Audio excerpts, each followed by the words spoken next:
Saya berikan contoh, nikel. Kita ekspor bertahun-tahun, nilainya saya ingat 2014 itu 1,1 billion US dollar. Kira-kira 15-an triliun per tahun ekspor bahan mentah. Begitu kita stop, 2017, stop nikel. Ekspor di 2021 mencapai 300 triliun lebih. Dari 15 triliun melompat menjadi 300 triliun. Itu baru satu komoditi. Tapi kita digugat di WTO oleh Uni Eropa. Dibawa ke WTO. Digugat. Saya sampaikan kepada mereka, silahkan digugat, akan saya hadapi. Indonesia akan hadapi. Sampai sekarang gugatan itu belum selesai. Karena kita juga mengajukan alasan-alasan yang juga masuk akal. Barang-barang kita sendiri, nikel-nikel kita sendiri. Kenapa Uni Eropa ramai dan menggugat? Karena industri baja mereka menjadi tidak ada yang memasok bahan bakunya. Industrinya beralih ke Indonesia. Apa yang kita dapatkan kalau kita melakukan industrialisasi? Pertama, pajak kepada pemerintah akan melompat. Dari tadi yang 15 triliun, pajaknya hanya dapat berapa? 300 triliun, pajaknya dapat lipat berapa? Lipat 20 kali. Lapangan kerja juga ada di Indonesia, bukan ada di Uni Eropa. Membuka lapangan pekerjaan yang sangat banyak. Inilah yang lama tidak kita pikirkan dan kita tidak berani menstop. Setelah nikel ini, meskipun belum merampung di WTO, akan kita stop lagi. Tahun ini mungkin timah atau boksit, stop. Kerjakan oleh BUMN, bekerja sama dengan swasta. Kalau BUMN sama swasta belum siap teknologinya, ngambil partner, nggak apa-apa. Partner asing untuk transfer teknologi, nggak apa-apa. Kenapa kita alergi? Tapi pabrik industrinya ada di dalam negeri. Dulu Freeport, bertahun-tahun saya perintah untuk membuat smelter saja, untuk industrialisasi smelter saja.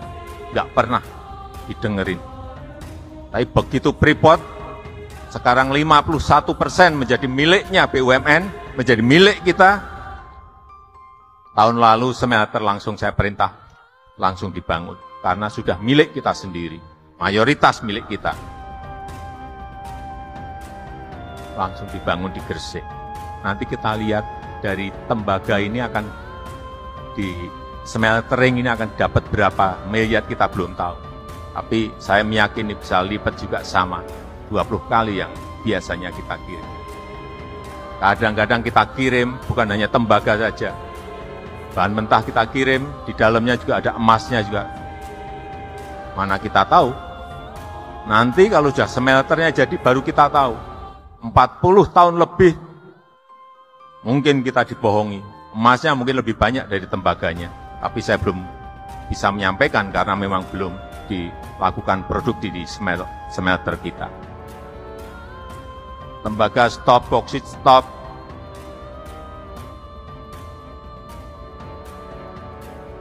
Inilah nanti yang akan berkontribusi kepada pertumbuhan ekonomi kita dan berkontribusi membuka lapangan kerja yang sebanyak-banyaknya.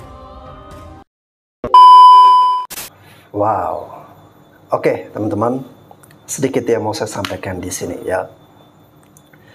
Jadi kalau menurut saya Presiden Jokowi ini sangat pintar ya, sangat cerdas. Seperti yang kita dengarkan tadi, beliau mengatakan bahwa dari dulu-dulu Indonesia selalu mengekspor komoditas yang mentah ya, dan salah satu komoditas tambang yang kita ekspor itu adalah nikel ini ya.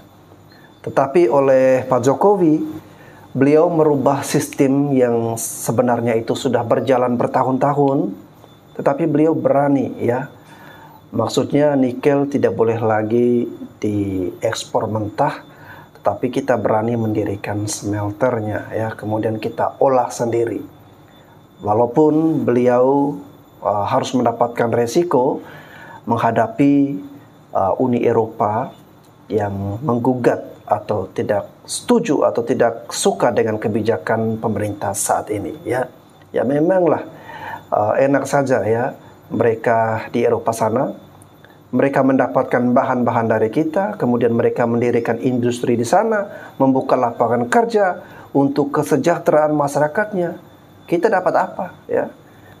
Ya itulah kalau bedanya kalau pemimpin yang mempunyai pemikiran sampai sejauh itu, mempunyai visi misi yang hebat, itu baru dia bisa mengatasi permasalahan seperti ini. Ini luar biasa ya guys, seorang anak tukang kayu, dulu orang pesimis Pak Jokowi ini bisa tidak dia pimpin negara yang begitu besar ini.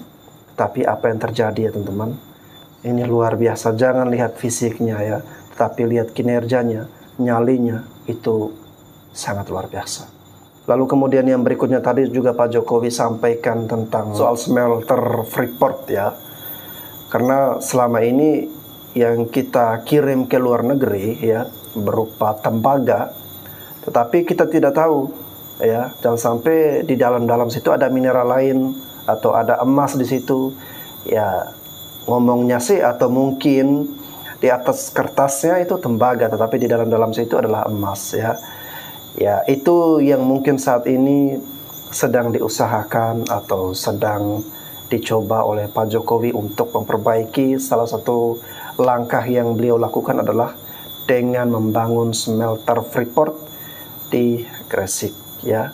Karena Pak Jokowi mempunyai pemikiran seperti ini. Kalau kita membangun industri di luar negeri ya, itu berbeda kalau kita bangun dengan industri negeri kita sendiri. Bahan kita sudah punya.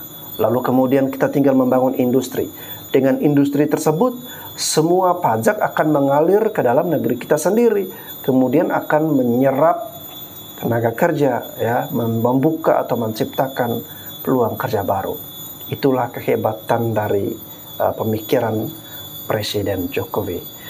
Dan ya, saya sih tidak tahu ya teman-teman, setelah periode kepemimpinan Pak Jokowi ini, siapa lagi yang akan memimpin.